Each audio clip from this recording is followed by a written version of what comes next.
Welcome back. Thanks again for joining us. You know that song, I believe the children are our future, teach them well and let them lead the way. I'm not going to sing it because I don't want to ruin your Freedom Day, but that's the next focus of this conversation. We're talking to the so-called born frees, those who were born in 1994, finding out from them what they perceive our country to be 21 years later. Though, of course, they're turning 21 this year as well. They must be excited about that. We're joined by a whole group of them. It's Nicole, it's Sammy, Jono, it's Tyler, and we have Carlos as well. An interesting mix of people.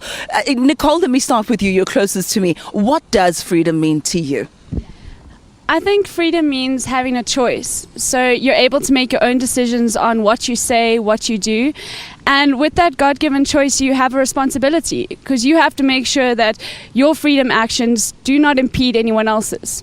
I just think it's being able to act freely, to be able to make your own decisions and live your own life without anyone telling you what to do. There's a huge debate at the moment where people are saying, technically we can't call you guys born frees because even though you were born in 1994, there's not complete freedom in that. There's still a lack of economic transformation.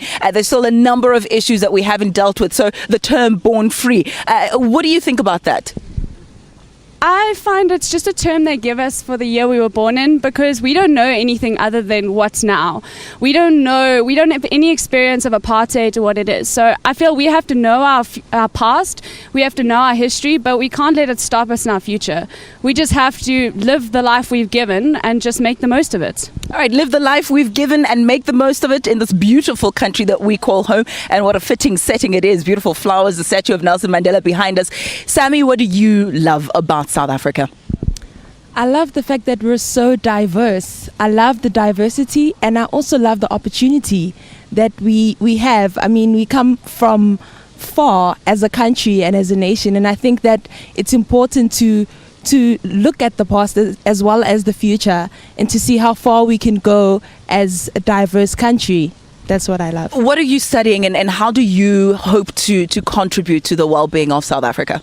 I'm studying education. It's actually my third year and I'm very excited to teach because I think education is an important tool to changing society and to changing our country as well. And I think education is important for the lives of every South African and it will be the tool for knowledge and the tool for change as well. Yeah. Well, you know what, you guys, they give you a lot of slack by saying that young people today don't care about South Africa. They don't care where we're going. Jono, let's go to you and just focus on the rainbow nation that we have in South Africa. You guys are an interesting mix of youngsters. If you were to describe South Africa to someone who's never ever been to the country, what would you say?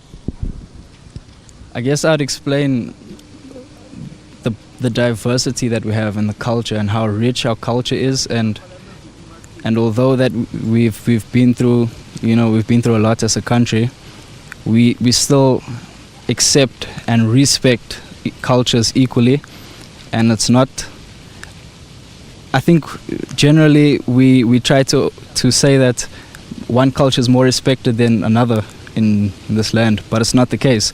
I feel that each culture, each race is equal, and I would explain that to people and be like, yo, this country is a beautiful thing. Your hair is also a very beautiful thing. You're looking awesome this morning. I'm going to quickly ask us to speak to Tyler because I'm hearing voices in my head saying, you need to hurry up, we need to wrap. Tyler, you guys are probably tomorrow's leaders. You're stepping up in one way or another to try and define yourselves. And as I said a little bit earlier, you get a lot of slack. Every generation blames the one before them and looks down on the one after them. Do you think young South Africans are concerned about the well-being of the country at all? I hate to be negative, but I actually don't think, I don't think we are, because we're concerned with our lives, just ourselves at the moment. But I believe as we get older, as we start working, we'll see the importance of contributing to society and helping to shape our country.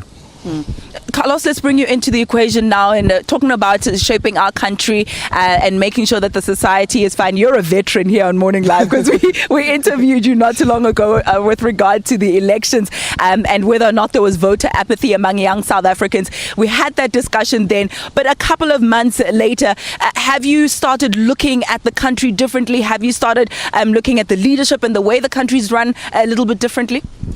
I think I have.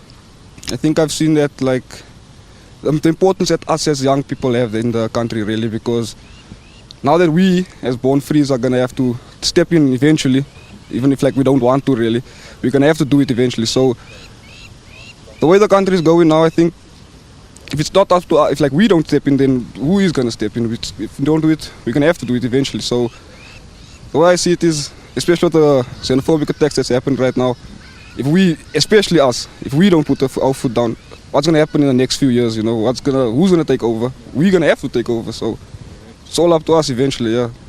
You know, during the years of apartheid, there was a common goal. It was to topple the government. It was to make sure that there's democracy. It was to make sure that there's equality among people. So it was very easy for people to come together and galvanize under one particular theme of making sure that there's freedom in South Africa. But John, I'm going to let you answer this question because I gave you only one question there. Do you think that young people in South Africa today have that vision, have that goal, have the one thing or maybe two or three things that we know top of mind, this is what we need to deal with in our generation?